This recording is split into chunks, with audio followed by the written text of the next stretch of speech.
Welcome back to 60 Minutes. Hosting the biggest sporting event on the planet is a gargantuan challenge. You need world-class infrastructure and now more than ever, the tightest possible security. The world's elite athletes and their fans need to be guaranteed of their safety.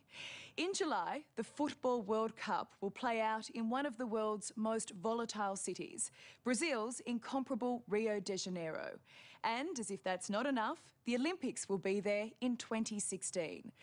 The only problem, Rio is South America's most famous city for all the right and wrong reasons.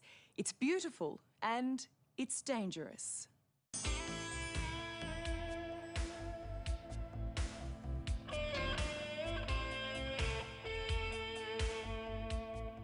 Rio de Janeiro, the most iconic city in all of South America.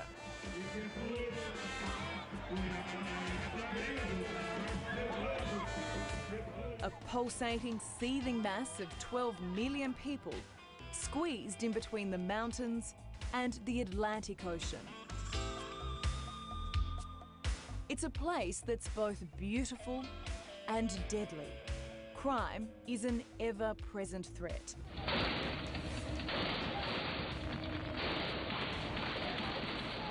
But Rio is trying to convince the world it has come of age.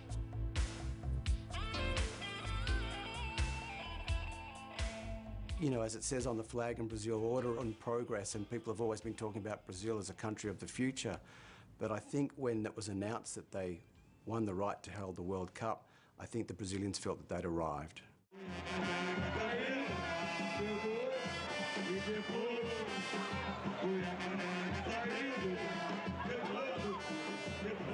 This is what Rio is famous for. It's not only the party capital of Brazil, but the world. And the international spotlight is on Rio like never before. In the next 2 years, it hosts the World Cup and the Olympic Games. And that means there's now a huge amount of attention on all that is good and bad about this extraordinary city.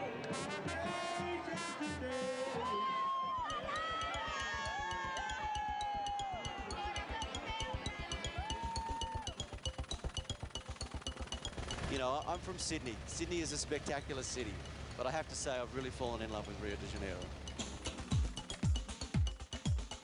Simon Walker has lived in Brazil for 10 years. So iconic. Absolutely. Show that image anywhere in the world and everyone knows exactly what you're talking about. He may be in awe of Rio's beauty, but Simon isn't blind to its flaws. He runs the Brazilian Traffic Network, which provides live reports during the peak hour commute. Rio has the third worst traffic in the world. Basically means you spend a lot of time sitting in your car trying to get from A to B. So one very minor incident could cause chaos. Absolutely, easily. Large parts of the city can be brought to a standstill.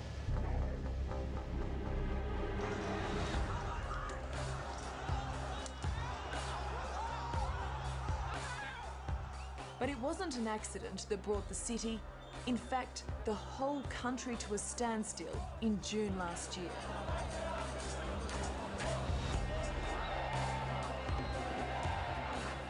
A peaceful protest against bus fare increases quickly exploded into a full-scale revolt against the billions of dollars being spent on the World Cup and the Olympics.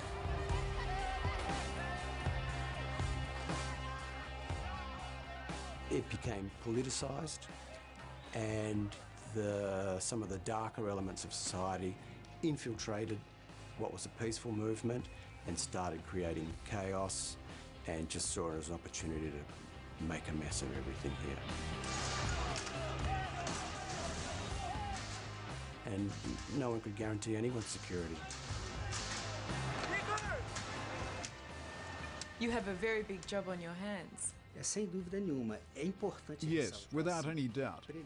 Roberto Alzia feels the weight of the World Cup on his shoulders. He's the man in charge of event security. Do you think they will protest? Que vai haver, nós não temos dúvida. That there will be protests, we have no doubt. But we also have a strong belief that it won't be with the same intensity and duration that they were last year. Menores.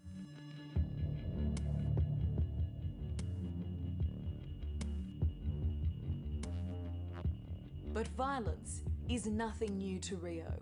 It was once one of the deadliest cities in the world. For 30 years, the favelas, Rio's vast slums that are home to 2 million people, were under the rule of drug lords.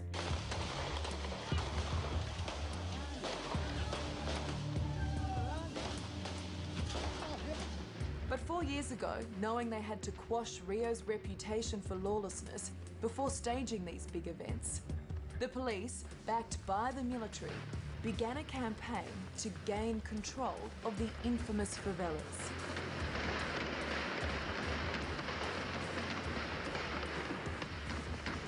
Urban warfare erupted. There was carnage on both sides. A police helicopter was even shot down.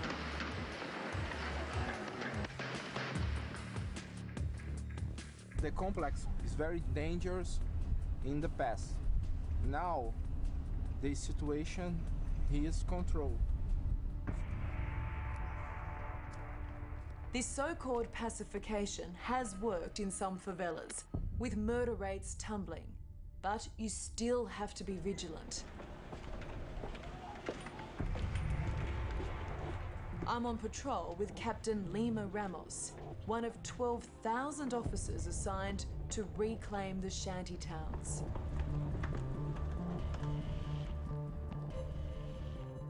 Before pacification, how dangerous was this place?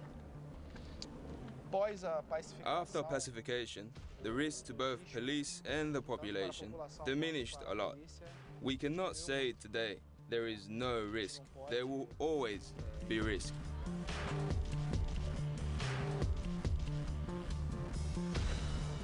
It's not until you're in one of Rio's favelas that you understand just how difficult it must be to police. It's a rabbit warren. There are corridors going off in every direction. Police have pacified 37 favelas, but there are still plenty more where law and order hasn't been established. It's a big job.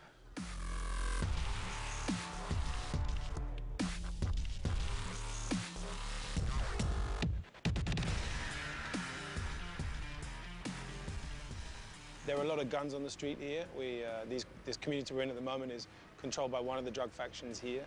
And when the police come in, they tend to sort of meet the drug traffickers head on. And that means that if you're living in the middle of this, you can end up being caught in the crossfire. How did you end up here? That's a pig. That's a pig. Luke Dowdney is a scholar turned social worker in Complexo de Mar, a favela still under the control of the drug lords. I have to be a bit careful in talking around issues like this because I live here. Is it a challenging location? Yeah. Pigs running wild? Yeah. Well, at least it's not gunfire.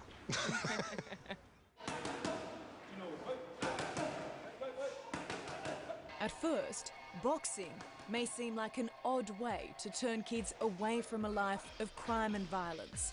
But for this former amateur boxer, it's the perfect weapon.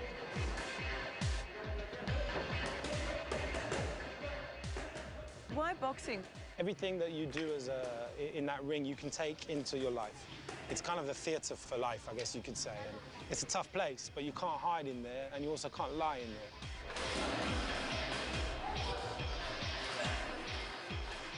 So I opened a boxing club in this community called Fight for Peace as a way of seeing if I could start a dialogue with kids who are already armed, already involved in the drug trade, just to see if I could understand a little bit more.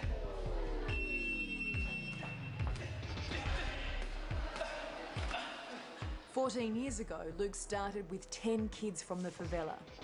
Now, 10,000 have come through the academy doors. They have been taught respect in and out of the ring.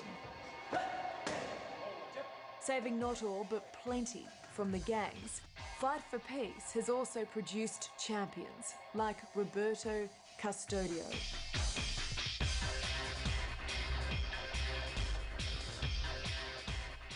It's a great sense of pride that we all feel for him. You know, we're so proud of what he's done. He was a kid who lost his dad to gun violence in a favela. Yeah, his father was murdered by the drug trade here, but he wasn't involved in crime. You know, and Roberto could have gone one or two ways, you know, and he'll now be at the next Olympics boxing for Brazil.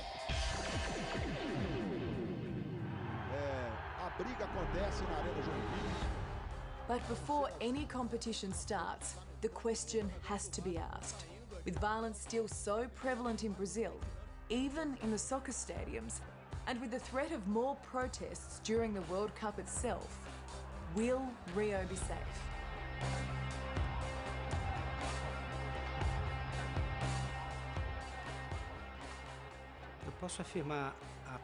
I can affirm to all with certainty that Rio de Janeiro has never been so well prepared to host events with such grandiosity as the World Cup and the Olympic Games as it is today. Which doesn't mean we won't have issues with public safety, as all big cities have, but I am absolutely certain that the Australian tourist will have a good experience in Brazil.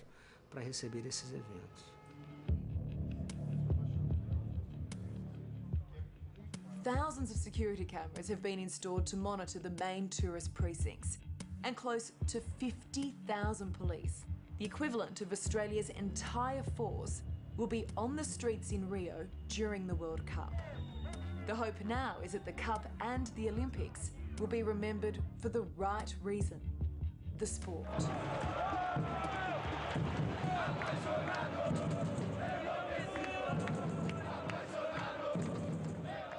The locals are crazy. There is just one religion here besides Catholicism, and that's football. It's the only sport they have here. They're not into all the other different things, but football is for everywhere. And it's the great democratiser of the country.